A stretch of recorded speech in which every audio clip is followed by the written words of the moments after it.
সীতানাথ প্রেমানন্দে একবার হরি হরি বল নিতাই গৌরী সীতানাথ প্রেমানন্দে একবার হরি হরি বল নিতাই গৌরী সীতানাথ প্রেমানন্দে একবার হরি হরি বল। ভক্তবৃন্দের চরণ আমার কোটি কোটি দণ্ডবত প্রণিপাত। পূর্ণ বৈশাখ মাস, বিশাখা নক্ষত্রের মাস। এই মাসটির বৈষ্ণবীয় নাম হল মধুসূদন মাস। এই মাসের মহিমা ঠিক কার্তিক মাস এবং মাঘ মাসের সমান। নিয়ম সেবার মাস বলা হয়। কার্তিক মাসে যেমন রাধা দামোদরের সেবা হয়, বৈশাখ মাসে ঠিক তেমনি রাধা মধুসূদনের সেবা হয়। এই মাসে তুলসী দেবীর বিশেষ সেবা হয়। জলধারী দেওয়া হয় তুলসী দেবীকে। তুলসী দেবী হরিভক্তি প্রদায়নী। বৃন্দাবৈ তুলসী দেবৈ প্রিয়াবৈ কেশবস্য চ। তুলসী একটা নাম বৃন্দা, তিনি কেশবের প্রিয়া। কৃষ্ণ ভক্তি প্রদে দেবী সত্যভক্তই নমঃ। কৃষ্ণ ভক্তি প্রদান করেন তিনি তুলসী দেবী। তুলসী সেবা করলে কৃষ্ণ সেবা লাভ হয়। ব্যাধি হরা নিত্যং তুলসীতাং নমস্তুতে। যেই আমি নৈবেদ্যে তুলসী দিলেন না, অমনি সেটি মহাপ্রসাদ হয়ে গেল, গোবিন্দের ভোগ্য হয়ে গেল। তাই মহাপ্রসাদ জননী, যতক্ষণ তুলসী না পড়ছি সেটি মহাপ্রসাদ হয় না। ভালো করে শুনে রাখুন, তুলসী না পড়লে সেটি মহাপ্রসাদ হয় না। অন্য দেবদেবীর প্রসাদকে প্রসাদ বলা হয়, কিন্তু গোবিন্দের প্রসাদকে বলা হয় মহাপ্রসাদ। গোবিন্দের অধরামৃত মহাপ্রসাদ জননী, সর্ব সৌভাগ্য বর্ধিনী। তুলসী সেবা করলে কি হয় বলেন? সমস্ত সৌভাগ্য লাভ হয়, দুর্ভাগ্য দূর হয়ে যায়। আধি ব্যাধি হরা নিত্যম। আধি মানে মনের দুঃখ, মনের ব্যাধি, আর ব্যাধি মানে শরীরের ব্যাধি। দুটোই দূর হয়ে যায় যদি ভক্তি ভরে তুলসীর সেবা করে। মনে মনে কষ্ট, সেটাও দূর হবে, মনের পীড়াটাও দূর হবে, আবার দেহের পীড়াটাও দূর হয়ে যাবে। আদি ব্যাধি হরন্তম তুলসী তাং নমস্তুতে। ইয়া দৃষ্টা নিখিলাগ সঙ্গ সমনি স্পৃষ্টা বপু পাবনি রোগানাম অভিবন্দিতা নিরসিনী সিক্তা অন্তক ত্রাসিনী সিক্তা অন্তক প্রত্যাশক্তি বিধায়িনী ইয়া ভগবত কৃষ্ণস্য সংরূপিতা নস্তা তচ্চরণে বিমুক্তি ফলদা তস্যই তুলস্যই নমো নমঃ। সকালে উঠে যদি তুলসী দর্শন করেন কি হয়? ইয়া দৃষ্টা বললেন নিখিলাগ সঙ্গ সমনি। অগ মানে পাপ, নিখিল পাপ, যত পাপ আছে সমস্ত পাপ ধ্বংস হয়ে যায় যদি সকাল উঠে একবার তুলসী দেবীকে দর্শন করে। ইয়া দৃষ্টা নিখিলাগ সঙ্গ স্পৃষ্টা বপু পাবনি। দেহটা পবিত্র করবেন কেমন করে? স্নান করে তুলসী বৃক্ষে হাত দিতে হয়, দেহটা পবিত্র হয়ে গেল। অস্নাত অবস্থায়, অসুচি অবস্থায়, অপবিত্র অবস্থায় তুলসী স্পর্শ করা হয়। স্নান করে যদি তুলসী স্পর্শ করেন, স্পৃষ্টা বপু পাব। স্পৃষ্টা মানে স্পর্শ করে, বপু মানে দেহ পবিত্র করে দেয়। রোগানাম অভিবন্দিতা নিরসিনী। রোগ হলে পারে, শরীরে ব্যাধি হলে পারে, আর তুলসী স্পর্শ করা যাবে না, তখন দূর হতে অভিবন্দন অর্থাৎ প্রণাম জানাতে হবে দূর থেকে। প্রণাম জানালে কি হবে বলে? নিরসিনী, তোমার রোগটা দূর হয়ে যাবে। রোগানাম অভিবন্দিতা নিরসিনী সিক্তা অন্তক ত্রাসিনী। স্নান করে সে যে তুলসীকে স্নান করেন, গোবিন্দ বল্লভাং দেবীং ভক্ত চৈতন্য কারিণী স্নাপামি জগদ্ধাত্রী হরিভক্তি প্রদায়িনী করে জল ঢালেন, তাহলে কি হবে? অন্তক ত্রাসিনী। অন্তক মানে জম। জম, আমরা জমকে ভয় করি তো, জমি আপনাকে ভয় করবে। অন্তক ত্রাসী প্রত্যাশত্তি বিধায়িনী ইয়া ভগবত কৃষ্ণস্য সংরূপিতা। বাড়িতে যদি তুলসী বৃক্ষ রোপণ করেন তাহলে সেই তুলসী তার ফল কি হবে? বললেন ভগবত কৃষ্ণস্য, প্রত্যাশিত গোবিন্দের কাছে নিয়ে যাবে আপনাকে, বিষ্ণু লোকে নিয়ে যাবে আপনাকে। যদি বাড়িতে তুলসী বৃক্ষ রোপণ করে বৈকুণ্ঠে চলে যাবে। নস্তা তৎচরণে বিমুক্তি ফলদা। আর গোবিন্দ চরণে যদি তুলসী দান করেন বিমুক্তি ফলদা, বিশেষ মুক্তি মানে প্রেম লাভ হয়ে। বিমুক্তি কাকে বলে? বিশেষ প্রেমকে বলে বিমুক্তি। শুধু মুক্তি নয়, বিমুক্তি, অর্থাৎ গোবিন্দ প্রেম লাভ হয়ে যাবে, কৃষ্ণ প্রেম লাভ হয়ে যাবে। গোবিন্দের দুটি চরণে চারটি চারটি করে আটটি, চারটি আঙুলের ফাঁকে চারটি, ডান চরণে বাম চরণে চারটি, আটটি যদি তুলসী পাতা দেন। মহাপ্রভু বলেছেন রঘুনাথ দাস গোস্বামীকে, দুই দিকে দুই কমলপত্র, মধ্যে কোমল মঞ্জরি, এই মাত্র অষ্টপত্র দিবে শ্রদ্ধা করে। এইরকম মাঝখানে মঞ্জরি আছে, নরম মঞ্জরি, দুপাশে দুটি করে পাতা। এমনি করে দক্ষিণ চরণে চারটি আঙুলের ফাঁকে চারটি, বাম চরণে আঙুলের ফাঁকে চারটি, আটটি করে যে তুলসী পাতা দেন তাহলে কি হবে? কৃষ্ণ প্রেম লাভ হয়ে যাবে। মুক্তি তো তুচ্ছ, কৃষ্ণ প্রেম লাভ হয়ে যাবে। তাই দেখুন তুলসী সেবা কত বড় সেবা করে। আর যদি কিছু সেবা না করেন, তুলসী সেবা করলে আপনার কৃষ্ণ প্রাপ্তি করে যাবে। আর সেই পূর্ণ মাসটির নাম মধুসূদন মাস। মধু নামক দৈত্যকে হত্যা করেছিল বলে কৃষ্ণের একটা নাম মধুসূদন। আবার একটা অর্থে মধুসূদন, মধু নামক দৈত্যকে হত্যা করেছিল মধুসূদন। তো বলে সংসার মধু নাশ করে দেন। যারা সংসার সুখে মাতোয়ারা, সেই সুখটা তো ক্ষণিকের সুখ, স্থায়ী হয় না। আজ আছে কাল সেটা নাই। সুখ নাই কভু মায়ার এপারে, সুখ আছে মায়ার ওপারে। সুখ বলে তুমি ভাবো জানে, সে তোমায় দুঃখ দিবার তরে। তুমি যাকে সুখ বলে ভাবছো সেটা তোমার সুখ নয়, দুঃখ দিবার তরে। দুঃখ দেওয়ার জন্য ওই সুখটা তোমাকে আরো বেশি করে দুঃখের সাগরে তোমাকে ডোবাবে বলে। বলেন সংসার মধু নাশ করে দেন। নাশ করে কি মধু দেন? বলে গোবিন্দ চরণ মধু দান করেন। সংসার মধু নাশ হবে, তাই আমার দুঃখ থাকবে না। কারণ তার চেয়ে পরম সুখ পাবো, চিরকালীন আত্যন্তিক সুখ লাভ হয়ে যাবে, পরম মঙ্গল লাভ হয়ে যাবে। ছোটখাটো সুখ নয়, একবারে কেমন সুখ যা ব্রহ্মানন্দকেও তুচ্ছ করে দেয়, সেই কৃষ্ণানন্দ লাভ হয়ে যাবে। এই মাসে তুলসী সেবা করে যাবে। তাই পূর্ণ বৈশাখ মাসে একবারে গঙ্গার তীরে, ঠিক যেমন সুখদেব হরিদ্বারে ব্রহ্মকুণ্ডের তীরে হরিকথা বলেছেন। দেখুন আজ কেমন আসক্তি, দেখুন মা গঙ্গা বয়ে চলেছেন হরিচরণ ধৌত জল, তার পাশে আজ হরিকথা, মন দিয়ে হরিকথা শ্রবণ করুন। সুখদেব বলছেন মহারাজ পরীক্ষিত জিজ্ঞাসা করেছেন ভাগবত ধর্ম কি। জিজ্ঞাসাটা মহারাজ পরীক্ষিতের নয়, জিজ্ঞাসাটা নবযোগীন্দ্রের কাছে নিমি মহারাজের। নিমি মহারাজকে না রাজর্ষি জনকের পূর্বপুরুষ, ত্রেতা যুগে একটা যজ্ঞ করে বসে আছেন নিমি রাজা।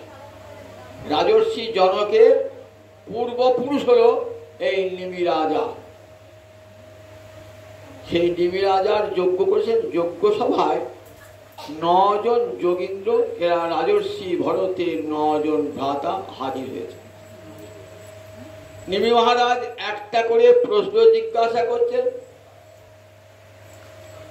সেই প্রশ্নটি উত্তর দিয়ে 9টা যোগীন্দ্র এক একে চলে যাচ্ছে। থাকবেন না বেশিক্ষণ, কতক্ষণ থাকবেন আমরা বাতি যোগীন্দ্র? যতক্ষণ একটা গাভী দোয়াতে সময় লাগে ততক্ষণ থাকে। যোগীন্দ্র মানে ভগবানের সঙ্গে ভক্তিতে যার অন্তরটা যুক্ত হয়ে রয়েছে, নিত্য যুক্ত, গীতার ভাষায় নিত্য যুক্ত, সবসময় তার শ্রবণ বন্ধন অর্চনে মনটা সব সময় 24 ঘন্টা তাকেই বলে যোগী। আমরা যোগী বললে কি ভাবি? প্রাণায়াম করে যে, রেচকুম্ভক করে যে, তাকে যোগী বলি তো? সেটা একটা সাধন বটে, সেটা দেহ ভালো হয়, অনেক সময় বড় জোর পরমাত্মাকে লাভ হয়। কিন্তু এখানে যোগীন্দ্র কিন্তু গীতার যোগী আর ভাগবতের যোগী কিন্তু আলাদা। ভগবানের সঙ্গে যারা শ্রবণ কীর্তন মননের দ্বারা সব সময় যুক্ত হয়ে রয়েছেন তাদেরকে যোগী। সেই যোগীদের মধ্যে শ্রেষ্ঠ যোগীন্দ্র। 9 জন রাজর্ষি ভারতের 9 জন ভাই, এরা নব যোগীন্দ্র। প্রথম যোগীন্দ্র যিনি গিয়েছেন তার নাম কবি যোগীন্দ্র। কবি যোগীন্দ্রকে জিজ্ঞাসা করেছেন যে, হে যোগীন্দ্র, বলো ভাগবত ধর্ম কি? ভাগবত ধর্ম কি? শুনেছি এই ভাগবত ধর্ম যাজন করলে পরে স্বয়ং ভগবান শ্রীহরি পর্যন্ত তার বশীভূত হয়ে যায়। দাস্যতি আত্মানম অপি অজ। ভগবানকে অজ বলা কেন? ভগবানের জন্ম নাই বলে ভগবানকে অজ বলা। জয়ী প্রসন্ন প্রপন্নায় দাস্যতি আত্মানম অপি অজ। ভাগবত ধর্মের ভগবানকে ভজনা করলে পারে ভগবান এত সন্তুষ্ট হন, প্রসন্ন প্রপন্নায়, যে তার চরণে শরণাগত হয়েছে। দাস্যতি আত্মানম অপি অজ, নিজের আত্মাকে পর্যন্ত দিয়ে দেয়। ভাগবত ধর্ম দেখুন কত সুখের ধর্ম। আপনি যোগ সাধন করতে চান, জ্ঞান সাধন করতে চান, তপস্যা করতে চান, বেদ পাঠ করতে চান, কত কঠিন। যোগ করলে কোটি কোটি বৎসর ধরে যোগ সাধন করে তবে হয়তো পরমাত্মা কৈবল্য লাভ করবে। যোগ করতে করতে কি হয়? ওই বলে আমরা কুম্ভ পূরক প্রাণায়াম করে অষ্টসিদ্ধি নবনিধি লাভ হয়ে যায়। তখন জলের উপর যোগী চলছে, যোগী হাওয়ায় উঠছে, পাখির মতো উঠছে, এইসব সিদ্ধাই পেয়ে যায়, অষ্টসিদ্ধি পেয়ে যায়। তখন নিজেই সে ভগবান হয়ে যায়। ভগবান পাবে কি? নিজেই তো। কাজে ভগবানের কৃপা থেকে সে বঞ্চিত হয়ে যায়। জ্ঞানী জ্ঞান সাধন করতে করতে বলে আমি তো ব্রহ্ম, আমি আবার কাকে ব্রহ্ম জ্ঞানে পূজা করব? জ্ঞানী জ্ঞানভ্রষ্ট হয়ে যোগী যোগভ্রষ্ট হয়ে যায়, জ্ঞানী জ্ঞানভ্রষ্ট হয়ে যায়, পতন হয়ে যায়। কৃষ্ণ ভক্তি ছাড়া চিত্ত কখনো নির্মল হয় না, শুদ্ধ হয় না। তাই বলে দেখো সুখদেবতী মহারাজ, ন ধত অন্য শিব পন্থা বিশত সংসিতা বিহ বাসুদেবে ভগবতী যত বাসুদেবে ভগবতী ভক্তিযোগ যত হবে। শিবপন্থা ভক্তির পথ সবচেয়ে মঙ্গলজনক পথ, সুখস্য এবং সুখস্বল্পস্য এবং নির্বিঘ্নস্য। আপনি পাঠ শুনতে এসেছেন, তার জন্য উপবাস করতে আসতে আসে উপবাস করতে হয়নি, কোনো কঠোর পরিশ্রম কিছু সাধন করতে হয়। আনন্দে বসে বসে কান পেতে শুনছে, বাড়িতে বসে খঞ্জনি দিয়ে হরিনাম করছেন কত আনন্দের সঙ্গে, তুলসী পাতা গোবিন্দকে দিচ্ছেন, ভোগ লাগাচ্ছেন, সব দেখুন সুখর উপর। সব ভক্তির সাধনটাই কেমন দেখুন। এই যদি বলেন ওই একটি তুলসী পাতা দাঁড়ের কি ফল দেখুন। তুলসী দল মাত্রে ন জলস্য চুরিকে রবা বিকিনিতে তমাত্মান ভক্তি ভো ভক্ত বৎসল। একটা তুলসী পাতা আর 1 গণ্ডূষ গঙ্গা জল যে গোবিন্দায় নমঃ যে গোবিন্দ চরণ অর্পণ করে, কি করেন? আত্মানমপি, নিজেকে বিকিনিতে, নিজেকে বিক্রয় করে দেন সেই ভক্তের কাছে। তাহলে ভক্তির পন্থাটা কেমন দেখুন। আমি যোগ সাধনটা বলবে, যোগ সাধন করতে গেলে দেখবে কি বলবে, কি কি করতে হবে আমাকে, রেচ কুম্ভ পুরো প্রাণায়াম অনেক কিছু করতে হবে, করে দেহটা ধীরে ধীরে মন ধ্যান করতে করতে মনটাকে ভগবানের লগ্ন করতে হবে, তবে সমাধি পর্যন্ত লাভ হবে। সমাধি লাভ হলে তখন ব্রহ্মানন্দ লাভ হবে। সেটা অনেক দূরের কথা এবং অনেক কঠোর সাধন করতে হবে। যদি বলে জ্ঞান সাধন করো, জ্ঞান সাধন অজ্ঞ লোকের দ্বারা তো জ্ঞান সাধন হবে না। বলেন সমস্ত বেদ অধ্যয়ন করতে হবে, সম দম তিতিক্ষা উপরতি ইহামূত্র ফলভব বিরাগ এগুলি লাভ করতে হবে। সম মানিয়ে যায় না। সম মানে আমার যে অন্তরেন্দ্রিয় মন তাকে সংযত করতে হবে, ভগবানে লাগাতে হবে। দম মানে আমার বাইরের যে ইন্দ্রিয় চক্ষু কর্ণ নাসিকা জিহ্বা ত্বক এগুলিকে দমন করতে হবে। তিতিক্ষা সব কিছু সহ্য করার ক্ষমতা, কাম ক্রোধাদি থেকে বিরত হওয়া, এতগুলি করার পর জ্ঞান লাভের অধিকার জন্ম। বলুন দেখি কে জ্ঞান লাভের অধিকার জন্মাবে? এইসব করবে সমগ্র বেদ পরিবাকে সমদমতিথি করবে, বিশেষ করে কলিযুগের পক্ষে সম্ভবই না। তাহলে এগুলি সব ব্যক্ত হয়ে গেল। একমাত্র ভক্তি বলছেন ন যত অন্য শিবপন্থা, ন যত ভাবলে পারে কি হয়, নহি অত অন্য পন্থা। বলছেন মহারাজ নহি অত অন্য পন্থা, এর থেকে আর অন্য কোনো পথ নাই। যে পথটা শিব পরম মঙ্গলময়, ন যত না শিব পন্থা, এমন মঙ্গলময় এমন সুখময় পথ, ভক্তির পথ, যে পথে আর জ্ঞান যোগ এমন সুখের পথ নয়, এমন মঙ্গলজনক পথ নয়। বিশত সংস্কৃতাবিহ, সংস্কৃতি মানে সংসার। আমাদের মতন যারা মায়ার সংসারে পড়ে রয়েছিলাম তাদের পক্ষে বলে দেখো বিশত তাদের সংসার সাগর পার হওয়ার একটাই উপায়, সুখে সাধন করা একমাত্র হোক। বাসুদেবে ভগবতী যত ভক্তি হবে, ভগবান শ্রীগোবিন্দের যাতে ভক্তি জন্মাবে সেই রকম সাধনই সর্বশ্রেষ্ঠ সাধন। এই ভক্তি সাধনে পতন নয়, ভক্তি সাধনে যোগ সাধনে যোগী পতন হয়ে যায়, জ্ঞানীর পতন হয়ে যায়, কিন্তু যোগীর পতন হয়, ভক্তের পতন হয় না।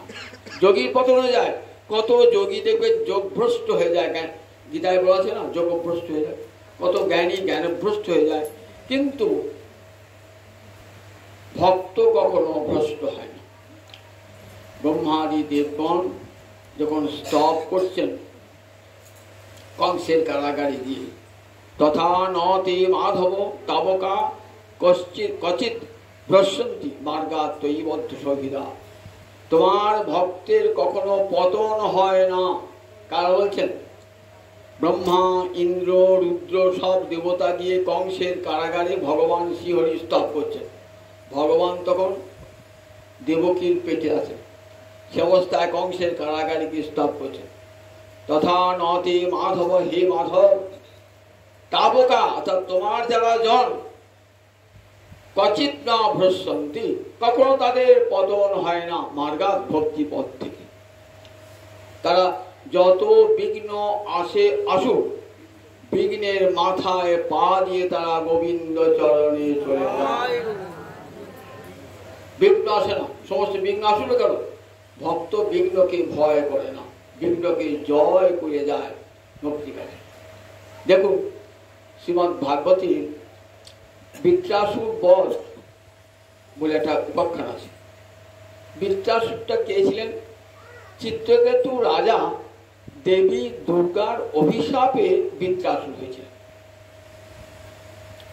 দেবী দুর্গার অভিশাপে বৃত্রাসুর। চিত্রকেতু রাজা, এই চিত্রকেতু রাজাকে দীক্ষা দান করলেন দেবর্ষি নারদ। দীক্ষা প্রাপ্তির পর চিত্রকেতু রাজা মহাশক্তিশালী হলেন। সেই সংকর্ষণ মন্ত্র জপ করে অনন্ত শক্তিশালী হয়েছিলেন। ফলে সমস্ত লোক 14 ভুবন সে রথে করে ঘুরে বেড়াতে। একদিন রথে যেতে যেতে দেখছেন কৈলাস অবধি যাচ্ছে। দেখছেন কৈলাসে মহাদেব পার্বতীকে কোলে করে বসে আছে, বৈরাগ্যের উপদেশ দান করছে ভক্তগণকে। তখন হেসে উঠলেন এই চিত্রকেতু রাজা। হেসে উঠে কি বললেন? বললেন দেখো তুমি ভগবান, তুমি বৈরাগ্যের বেশ ধারণ করেছো, আর নিজের স্ত্রীকে কোলে রেখে তুমি বৈরাগ্যের উপদেশ দান করছো, লোকের কাছে হাস্যকর হবে না? মহাদেব হাসলেন। মহাদেব তো সত্যই বৈরাগী, কিন্তু দেবী পার্বতীর ক্রোধ হয়ে গেল। বলে তুমি কেমন ভগবান হয়ে রাখি যে শিবের পর্যন্ত অপরাধ ধরছো তুমি? দেখো, শিবরাধের আমি তোমাকে অভিশাপ দিচ্ছি, তুমি অসুর কুলে তোমার জন্ম হোক। নেমে এলেন, রথ থেকে নেমে এলেন। নেমে এসে বলেছেন, দেবী, আমার কথায় যদি আপনি দুঃখ পান সেজন্য ক্ষমা প্রার্থনা করছি। আমাকে যে অভিশাপ দিলেন, অভিশাপের ফলে আমি অসুর হব বটে, তাই জন্য আমার কোনো দুঃখ নেই।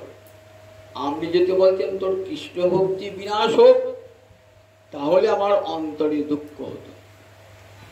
আমি অসুর কুলে জন্মালেও আমার হৃদয়ে যেন কৃষ্ণ ভক্তি থাকে। তোমার অভিশাপ আমি মাথায় পেতে নিলাম বলে দেবীকে প্রণাম জানিয়ে চলে যায়।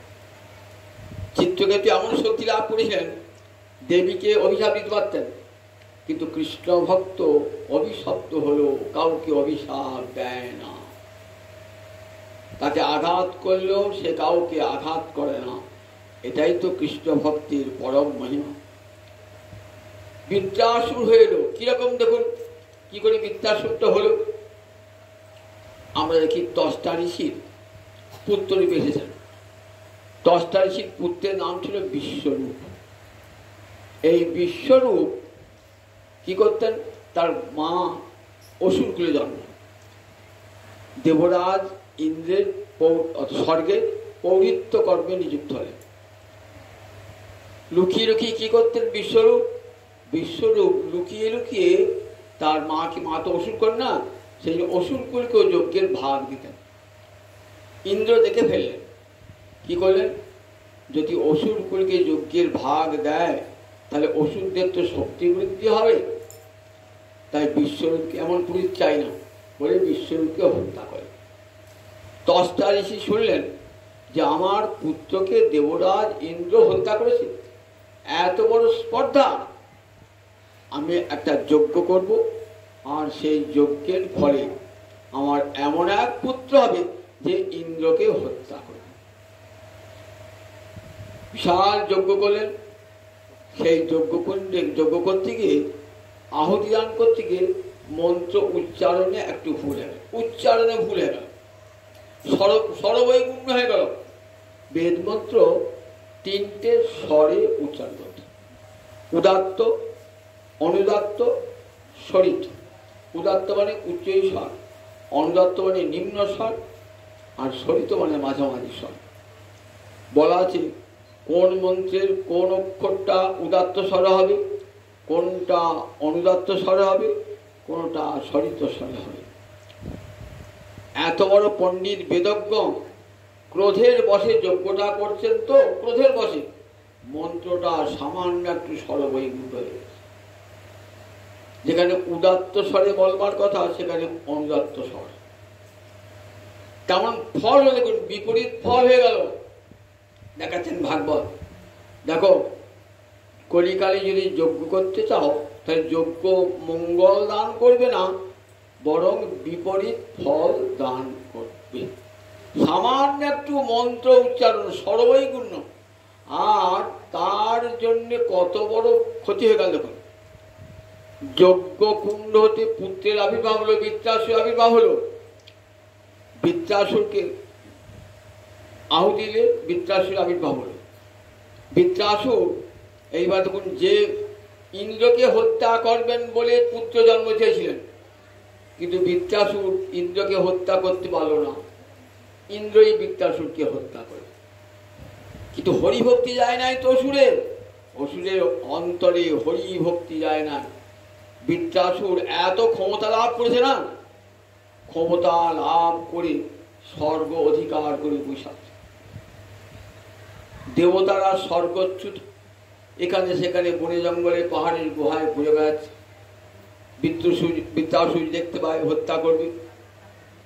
গোবিন্দের কাছে গেলেন, ব্রহ্মার কাছে গেলেন, ব্রহ্মা গোবিন্দের কাছে গেলেন, বললেন দেখো অসুর তো বটে, কিন্তু আমার ভক্ত, তো কি করে আমার ভক্তকে হত্যা করি বলো? তাহলে উপায় নাই, এখন বনে জঙ্গলে ঘুরে বেড়া, উপায়টা কি? আমি তো ও অসুর হলো, ও তো আমার ভক্ত, ওকে আমি হত্যা করবো কেমন করে? বৃত্রাসুরকে বলে, দেখ বৃত্রাসুর, আমি তোকে আর স্বর্গে রাখবো না, আমি তোকে আমার কাছে নিয়ে আসবো।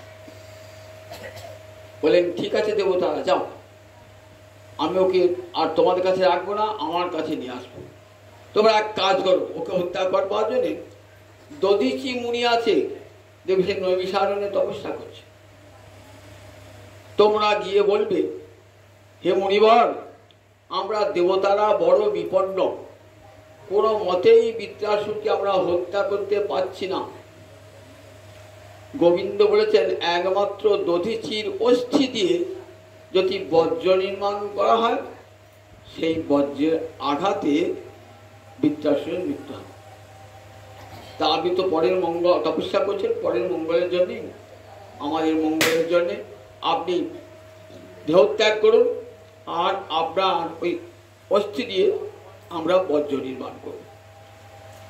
দধিচি বলেন তথাস্তু, দেহ যদি পরে মঙ্গলে লাগে দেহ দান করব, তোমাদের কল্যাণ যদি লাগে দেহটা দান করব।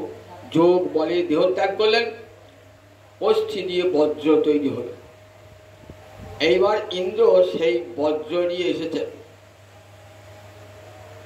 বৃত্রাসুরকে হত্যা করবে। বৃত্রাসুর বলছেন, দেবরাজ ইন্দ্র, আমার হাতে কোনো অস্ত্র নাই, তোমার হাতে বড় অস্ত্র আছে বজ্র, আমি বুক খুলে দিলাম, তুমি আমাকে হত্যা করো, আমি মৃত্যুবরণ করব। ইন্দ্র ভাবছেন, বাবরি কতখানা বিরাট চেহারা, যদি আমার বজ্রটা ব্যর্থ হয়ে যায় ও তোমাকে গিলে ফেলবে। বজ্র হাতে নিয়েছেন বটে, কিন্তু বজ্র মারতেও ভয় লাগছে। ইন্দ্রের সঙ্গে আর কোনো কথা নাই, এইবার গোবিন্দের সঙ্গে কথা। গোবিন্দের সঙ্গে যুদ্ধক্ষেত্রে দাঁড়িয়ে, দেখুন যুদ্ধক্ষেত্রে দাঁড়িয়ে ভগবানকে ডাকছে, ভগবানের সঙ্গে কথা, ইন্দ্রের সঙ্গে কথা বলছে, গোবিন্দ আর তো আমি ধৈর্য ধরতে পারছি না, কতদিন তোমাকে দেখি নাই, কতদিন তোমাকে ছেড়ে এসেছি, তোমার কাছে যাওয়ার জন্য মন আমার উতলা, তোমাকে ভুলে আছি, আমাকে তুমি নিয়ে চলো।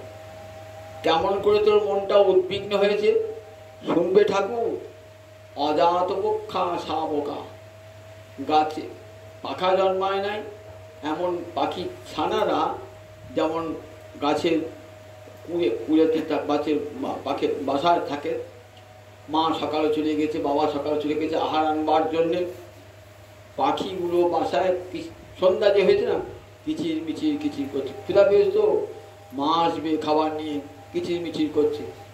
ওই তারা একবার উঁকি মারে, আবার বাসার মধ্যে ঢুকে পড়ে, একবার উঁকি মারে আবার ঢুকে পড়ে। আমার অন্তরটা ঠিক সেই রকম হয়েছে, কতক্ষণে তোমার চরণ সেবা করব প্রভু। দেখেছেন বৃত্রাসুর, অসুরের মুখে কেমন কৃষ্ণ কথা, যেমন প্রহ্লাদের মুখে শুনেছেন না, দেখুন বৃত্রাসুরের মুখে ওই পাখি অজাতপক্ষ শাবক যেমন তার মাকে বাবাকে দর্শন করবার জন্যে আকুল হয়ে থাকে, আমি তেমনি তোমার চরণ সেবা করবার জন্য আকুল হয়ে গেছি। দ্বিতীয় উদাহরণ দিলেন, বলে শুনবেন, দেখো গাভীগুলি মাঠে চড়তে গিয়েছে, বাছুরগুলি বাড়িতে বাঁধা আছে, সন্ধ্যাবেলায় যখন গাভীগুলি বাড়ি এলো না, তখন দেখবেন, বা যদি গরু থাকে দেখবেন, তখন মাকে দেখে মায়ের বাঁটে মুখ দেওয়ার জন্যে দেখবেন ওই বাছুরা দৌড়াচ্ছিল, আমার সঙ্গে গোজ উড়িয়ে বলে চলে আসে। বলে ঠিক তেমনি তোমার চরণ সেবা করবার জন্য আমার মনটা আকুল হয়ে গেছে। দেখেছেন বৃত্রাসুর বলছে, বৃত্রাসুর কৃষ্ণ বলছে অভিশাপ পেয়েছে, কিন্তু হৃদয়ে হরি ভক্তি যায় না। শেষের উদাহরণ দিলেন, এ তো প্রীতি প্রকাশ পেল না। প্রথম উদাহরণে এবং দ্বিতীয় উদাহরণে মায়ের স্তন্যপান, পিতামাতার আহারের জন্যে, কিন্তু ভগবত প্রীতি প্রকাশ পায় নাই। তৃতীয় শ্লোকটিতে বলছেন যে দেখো প্রিয়তমা পত্নী প্রসিত ভর্তিকা, অর্থাৎ স্বামী বিদেশে গিয়েছে, বাড়িতে স্ত্রী আছে, স্বামী জানাচ্ছে যে আমি অমুক দিনে যাচ্ছি, অমুক মাসে অমুক দিনে যাচ্ছি, স্ত্রী অপেক্ষা করছে, দিনের পর দিন অপেক্ষা করছে, একটি পর একটি দিন অপেক্ষা করছে, কবে আসবে কবে আসবে আসবে। আসবার দিনেতে কেমন একবারে আসা পথে একবার দরজাটি খুলে দাঁড়িয়ে থাকে কখন তার স্বামী বাড়ি ফিরে আসবে। ঠিক সেই রকম প্রভু প্রিয়তমা পত্নী যেমন তার প্রিয়কে পাওয়ার জন্য আকুল হয়ে থাকে, আমি ঠিক তেমনি তোমার চরণ সেবার জন্য আকুল হয়ে থাকি। শ্রী গোস্বামী লিখেছেন, এই যে ভাগবতী প্রীতি, এই প্রীতিতে ভগবানকে পাওয়া যায়। একটা গ্রন্থ লিখে পেলেন প্রীতি সন্দর্ভ। তো প্রীতি সন্দর্ভ, 6টা সন্দর্ভের মধ্যে একটা প্রীতি সন্দর্ভ। বলেন ভগবত প্রেমটা কত উঁচুতে, একবার দেখো। বিদ্যাসুর 3টে উদাহরণ দিলেন। প্রথম 2টো উদাহরণে মন ভালো ঠিক প্রসন্ন হলো না। 3য় উদাহরণ দিলেন কেমন, আমি তো তোমাকে ভালোবাসি প্রভু। ঠিক প্রিয়তমা পত্নী যেমন তার প্রিয়তম স্বামীকে ভালোবাসে, আমি ঠিক তেমনি তোমাকে ভালোবাসি, প্রিয় জ্ঞানে তোমাকে বরণ করতে চাই।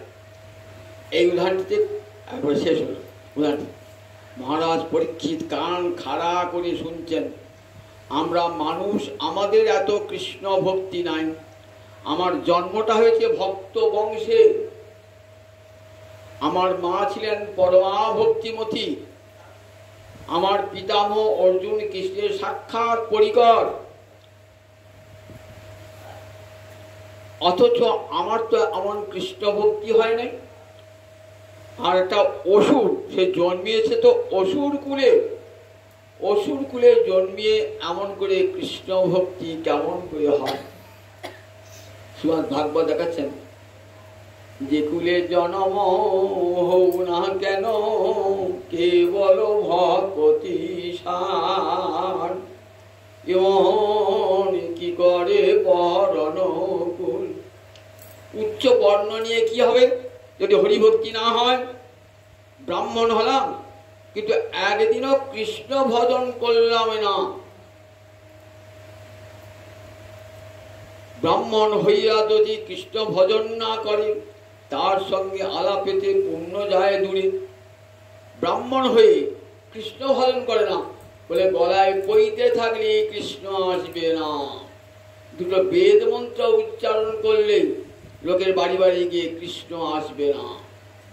ভক্তি চাই হৃদয়ে। বৃন্দাবন দাস ঠাকুর বলেছেন, দেখো ভগবানকে পেতে গেলে একমাত্র ভক্তাবসর সপুরুষ, ভক্তির বসুমতি। তেমন কি করে বর্ণ কুল। বর্ণ মানে বর্ণ, উচ্চ বর্ণ নিয়ে আমার কি হবে? আমি উচ্চ কুলে জন্মিয়েছি, জমিদার বংশে জন্মিয়েছি, ব্রাহ্মণ কুলে জন্মিয়েছি, অভিজাতা বংশে জন্মিয়েছি, আমি নিত্যানন্দ বংশে জন্মিয়েছি, আমি অদ্বৈত বংশে জন্মিয়েছি। বংশ নিয়ে কি হবে আমার?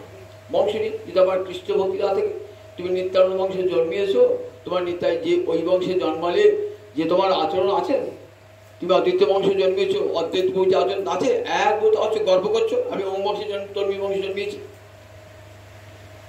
বংশ কখনো কৃষ্ণ ভক্তি দান করে না, কুল কখনো কৃষ্ণ ভক্তি দান করে না। এমন কি করে বড় নকুল, যে কুলে জন্ম হোক না কেন কেবল ভক্তি মূল। আমার যে কুলে জন্ম হোক ক্ষতি নয়, আমার যেন জন্ম জন্মে কৃষ্ণ চরণে অহৈতুকী ভক্তি হয়। মহাপ্রভু শিক্ষাশ্রয়ে কি বলছেন, ন ধনং ন জনং সুন্দরীং কবিতাং বা কাময়ে জগদীশ, মম জন্মনি জন্মনি ঈশ্বরে ভবতাদ ভক্তির অহৈতুকী দৈ। আমি ধন চাই না, আমার সেবা করবার জন্য আমি কোনো লোকও চাই না, ঘরে সুন্দরী পত্নী চাই না, কাব্য লিখে যশ পেতেও চাই না। আমাকে এইটুকু আশীর্বাদ করো, আমি জন্মে জন্মে যেন তোমার চরণে আমার অহৈতুকী ভক্তি থাকে, যেন হেতু থাকে না। ভক্তিতে হেতু থাকলে ভক্তি মাটি হয়ে যায়, ভক্তি মাটি হয়ে যায়। ভগবানকে কোনো কিছু কারণের জন্য যদি ভগবানকে ভালোবাসেন না, তাহলে সেটার ভক্তি থাকে না, ভগবানের সঙ্গে বণিক বৃত্তি করা হয়। শত্রুর সঙ্গে মামলা হচ্ছে, আমার মামলায় যেন জয়লাভ হয়, গোবিন্দ আমি তোমাকে প্রতিদিন 8টা করে তুলসী পাতা দেবো। একে ভক্তি বলে না, এ তামসী ভক্তি, একে ভক্তি বলে না। আমার ছেলের একটা চাকরি হোক, আমার মেয়ের ভালো জায়গায় বিয়ে হোক, এই কামনা বাসনা নিয়ে যদি কেউ হরিভজন করে, ভগবানের সঙ্গে বণিক বৃত্তি করা হয়। ভগবান এইসব পাবার জন্য আমাকে বলছি, তাহলে আমাকে ভালোবাসি না। আমার কাছে ভক্তি মুক্তি ভালোবাসি, টাকা পয়সা নেবার জন্য ভালোবাসি, তো এই নিয়ে যা নিয়ে যা, টাকা নিয়ে পয়সা চলে যায়। আমাকে পাবি না কোনদিন, আমাকে কোনদিন পাবি না। মুক্তি পাবি, ভক্তি পাবি, বউ পাবি, ছেলে পাবি, সংসার পাবি, অর্থ পাবি, বৃত্ত পাবি, আমাকে পাবি না। আমাকে পেতে গেলে একমাত্র আমাকে ভালোবাসা দিতে হবে, তবে পাবি। আর আমাকে পেলেই সব পাওয়া হয়ে গেল। শ্রীহরি ভজসে বুদ্ধিমান জন, কবিরাজ গোস্বামী বলছেন। তাই বুদ্ধিমান জন কি বলে, প্রভু তোমার কাছে টাকা পয়সা ধন দৌলত আমি কিছুই চাই না, আমার হৃদয়ে যেন অহৈতুকী ভালোবাসা, কারণবিহীনা অনিমিত্তা ভালোবাসা যেন হয়। আমার যে কোনো জন্ম হোক, আমি কোনদিন বলবো না প্রভু আমাকে ব্রাহ্মণ কুলে জন্ম দিও, আমাকে উচ্চবংশী ধনীর কুলে জন্ম দিও, বলবো না প্রভু। আমার যে কুলে হাঁড়ি মুচি ডোম যে কুলে জন্ম হোক না কেন, আমার দুঃখ নাই, আমার হৃদয়ে যেন কৃষ্ণ ভক্তি থাকে, কৃষ্ণ ভক্তি থাকে। তাই ভাবছেন উত্তরার সন্তান মহারাজ পরীক্ষিত, আমার তো কৃষ্ণ ভক্তি হয় না এতখানি, কতখানি আকুলতা একটা অসুরে। বলছেন মহারাজ অসুরের হৃদয়ে কেমন কৃষ্ণ ভক্তি হয়? সুখদেব বলছে মহারাজ ভক্তি বিচার করে ঢোকে না, যে ব্রাহ্মণ এই হৃদয়ে ঢুকবো, এ উচ্চকুলে জন্মেছে এই হৃদয়ে ঢুকবো, এই ধনী ব্যক্তি এই হৃদয়ে ঢুকবো, এই বলে ভক্তি ঢোকে না। ভক্তি কার হৃদয়ে ঢোকে? বলেন যে যে কৃষ্ণ ভালোবাসে, ভগবানকে ভালোবাসে, যে তার হৃদয়ে ভক্তি হয়। ভক্তি মুক্তি অন্তরে বাঞ্ছা থাকলে ভক্তি মহারানী সে হৃদয়ে প্রবেশ করেন না। বলি সে হৃদয়ে যায় না শুদ্ধা সাধ্যি পতিব্রতা ভক্তি মহারানী, সে হৃদয়ে যায় না। যে হৃদয়ে ভক্তি মুক্তি থাকে সে হৃদয়ে যায় না। যদি ভোগের বাঞ্ছা থাকে, মুক্তির বাঞ্ছা থাকে, ভক্তি মুক্তি পিছাচিনি, কৃষ্ণ ভোজ দেয় না। টাকা পয়সা ধন দৌলত চাইলে কি গোবিন্দ ভোজ দিচ্ছে হয় নাকি? সুখ সম্পদ পেলেন, কৃষ্ণ ভোজ দিচ্ছে হবে না। তাই বলে অন্তর যদি মুক্তি চিন্তা থাকে তাহলেও কৃষ্ণ ভজন হবে না। বললেন দেখো কামনা বাসনাহীন একমাত্র গোবিন্দ, তোমাকে ভালোবাসার জন্যই ভালোবাসি, তোমার কাছে কিছু চাই না। তাই এমন কেবল এমন কি করে বরণ কুল, কপিকুলে জন্মে বীর হনুমান, শ্রীরাম ভক্ত রাজ। কোথায় জন্মিয়েছেন হনুমান? মানুষ নয়, দেবতা নয়, পশুকুলে জন্মিয়েছেন। পশুকুলে জন্মিয়ে হনুমান আমাদের সকলের আরাধ্য দেবতা হয়ে উঠেছেন।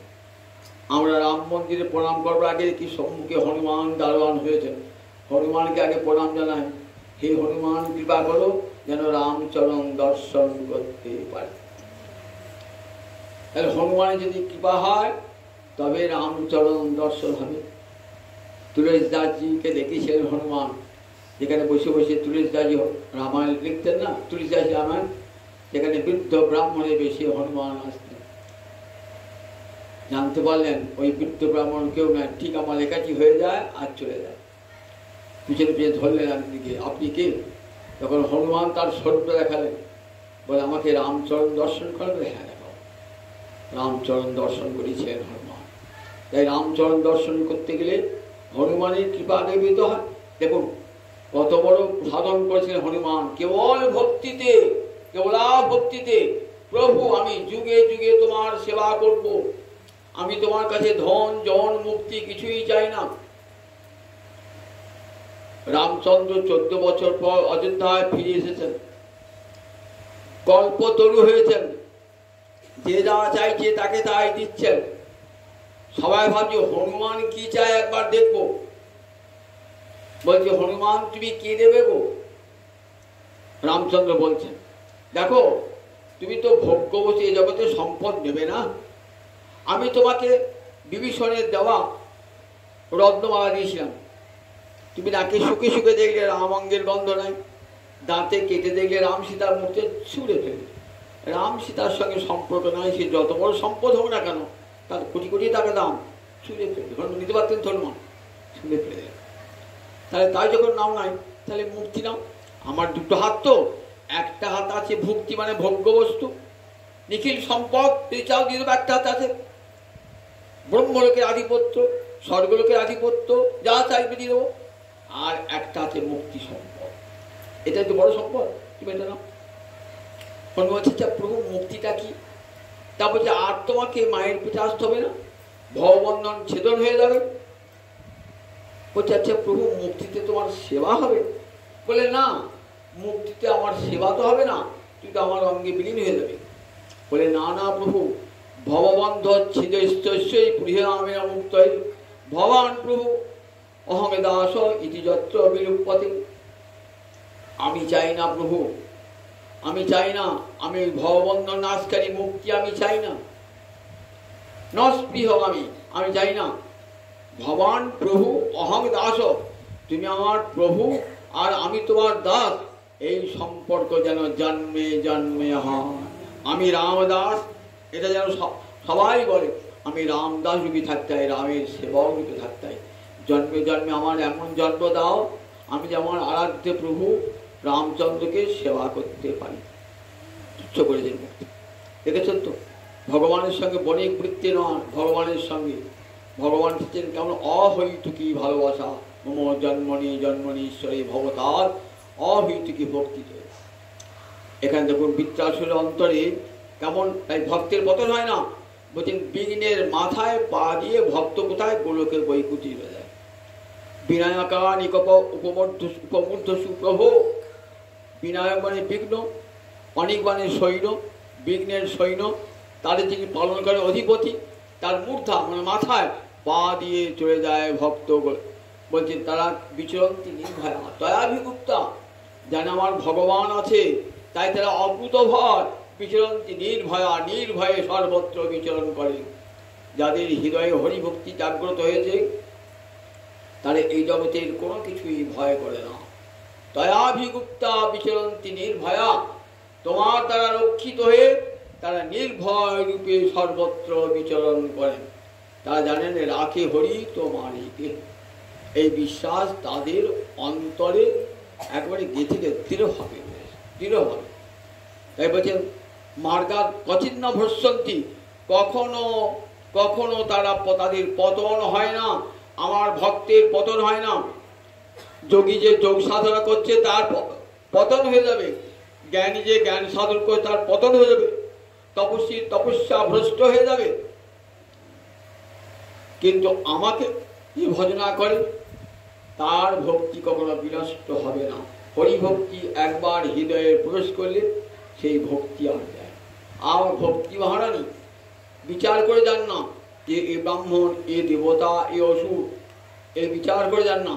যার হৃদয়ে কামনা বাসনা মুক্ত তার হৃদয়ে হরিভক্তি প্রবেশ করে।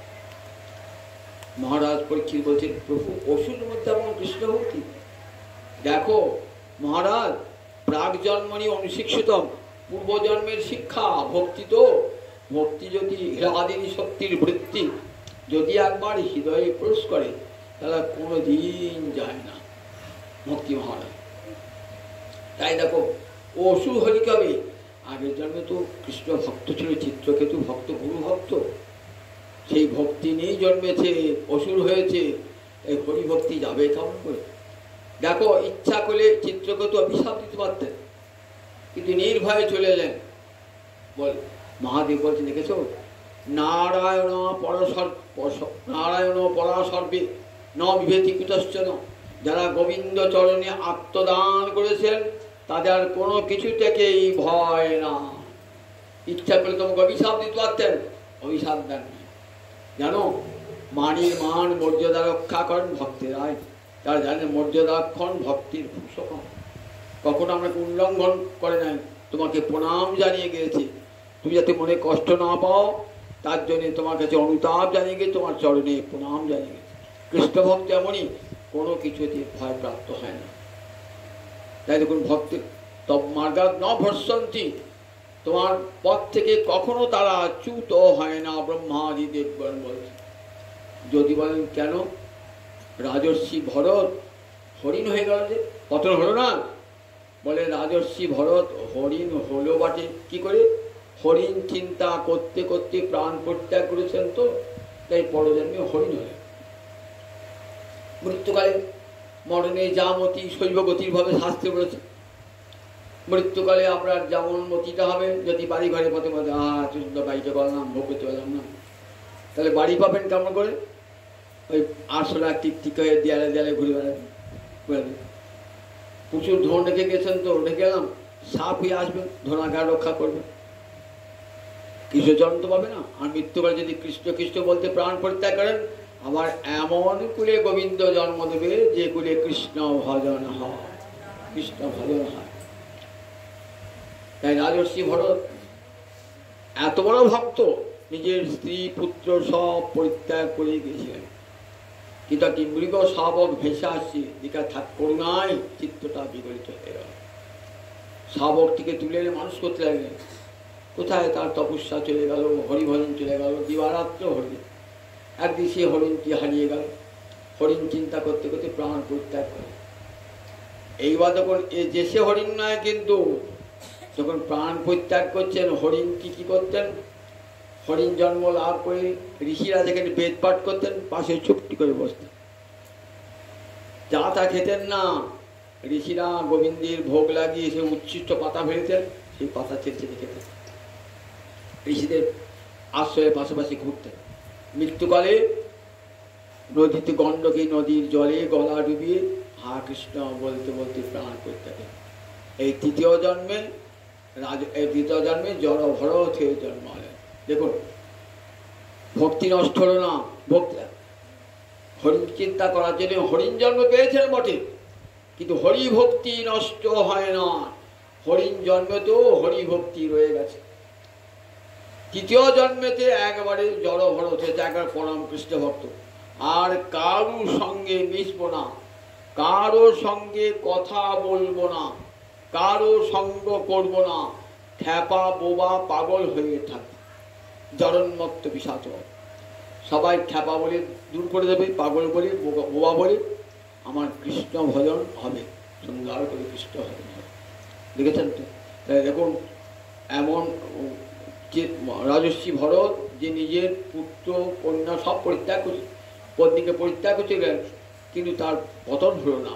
কারণ যে কৃষ্ণ ভক্তি লাভ করেছেন, হয়তো কোনো দৈব দুর্যোগে তার হয়তো জন্মান্তর হতে পারে, পশু জন্ম লাভ হতে পারে, কিন্তু আবার ঠিক ওই কৃষ্ণ ভক্তি থাকার জন্য আবার এমন জন্ম পেয়ে যাবেন, আবার সেই ভক্তকুলে তার জন্ম হবে। তা বলছে রাজর্ষি ভরতের পতন নয়, আরোহণের ক্রম।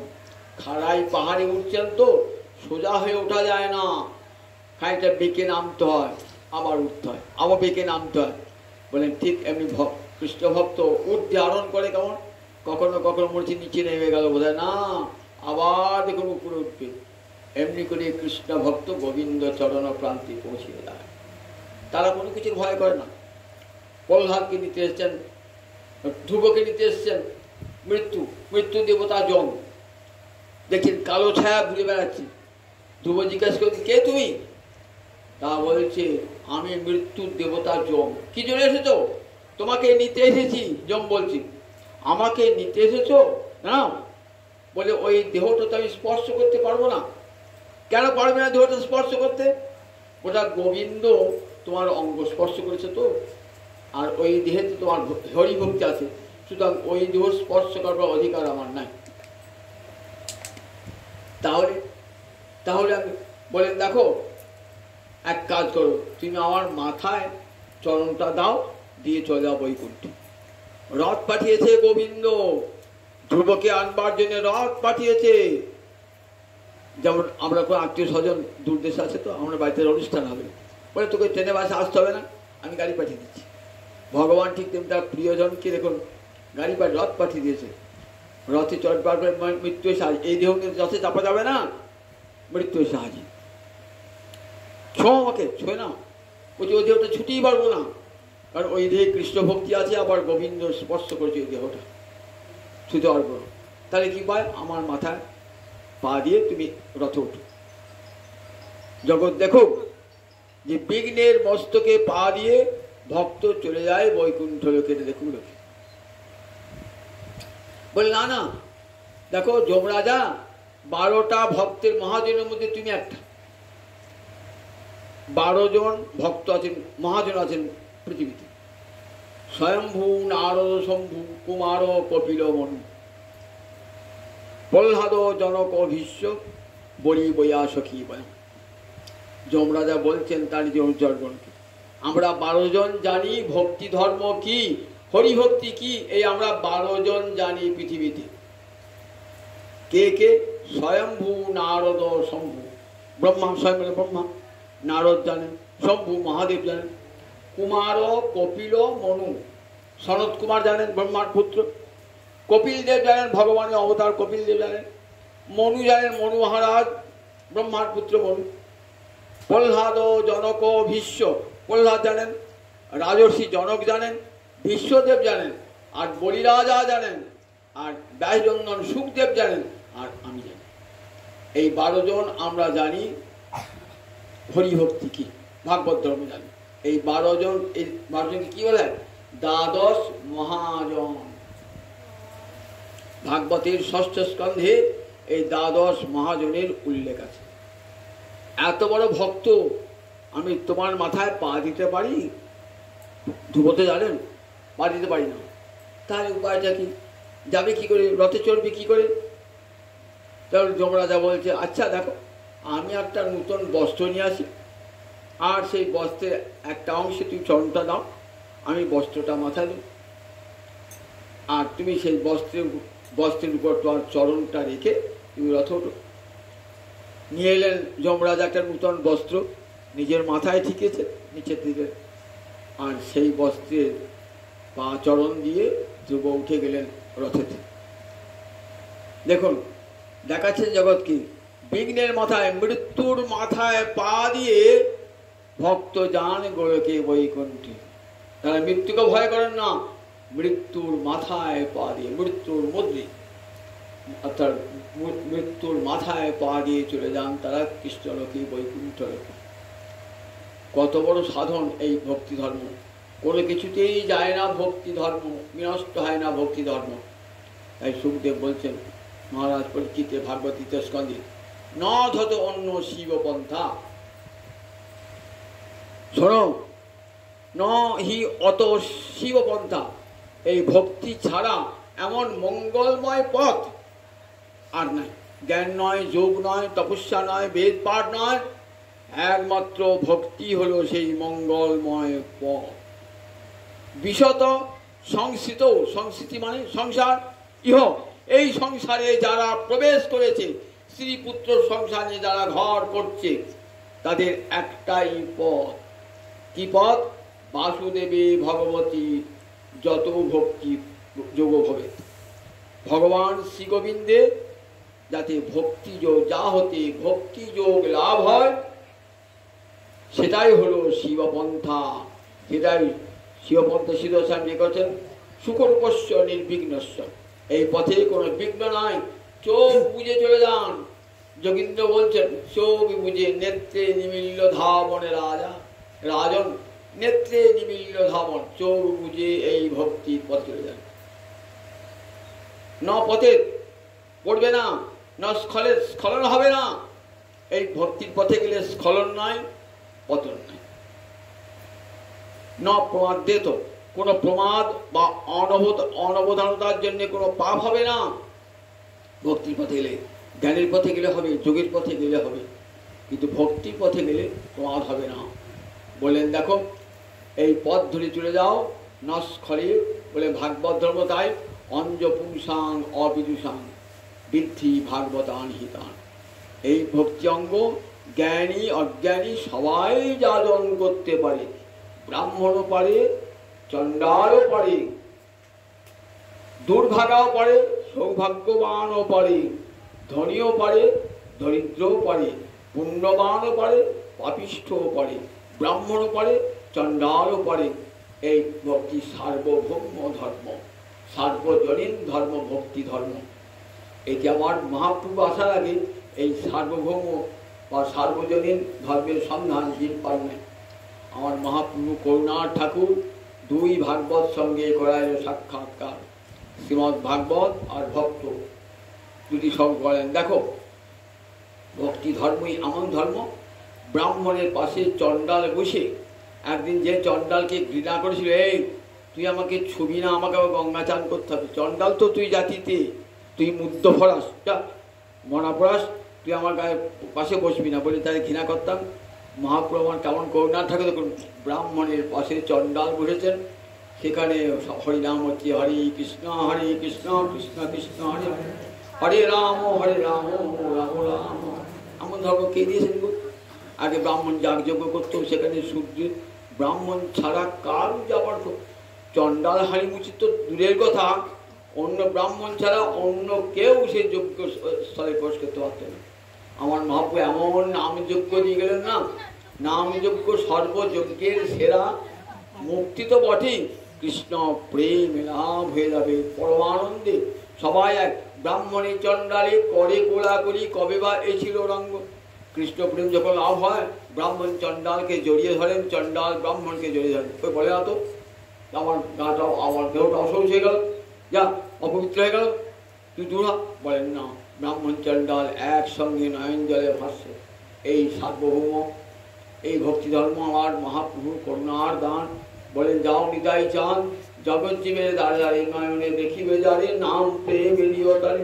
দেখুন নিতাই কেহ যেন বঞ্চিত না হয়, হাড়ি মুচি শূদ্র নারী পুরুষ, জাতিচ্যুত জাতিভ্রষ্ট, শাপগ্রস্ত রোগগ্রস্ত দরিদ্র দুর্ভাগা, যাকে চোখে দেখবে তাকে যেন হরিনাম দেবে, হরিনামে সবাই সুস্থ হয়ে যাবে। চণ্ডাল পতিত জীবের, চণ্ডাল পতিত জীবের, ব্রাহ্মণের ঘরে বলেন নাই, চণ্ডাল পতিত জীবের ঘরে ঘরে যাইয়া, হরিনাম মহামন্ত্র দিচ্ছেন বিলাইয়া। অভিন্ন তমিতাই চান, চণ্ডালের ঘরে, পতিতের ঘরে একবার কৃষ্ণ বল, ওই কলিহত জীব তোমরা একবার কৃষ্ণ বল, ওহে অধমে ওহে পতিত একবার কৃষ্ণ বল।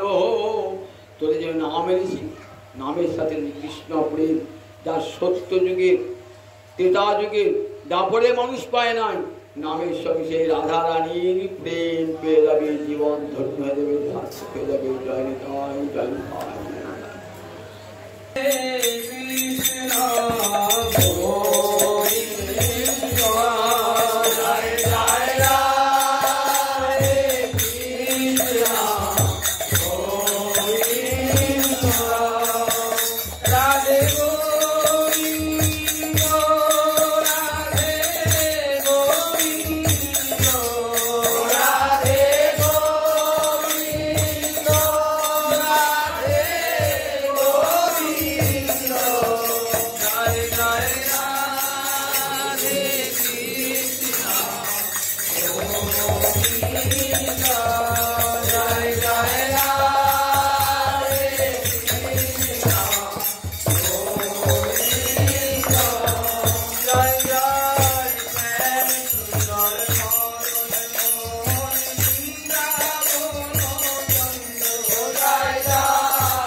युगल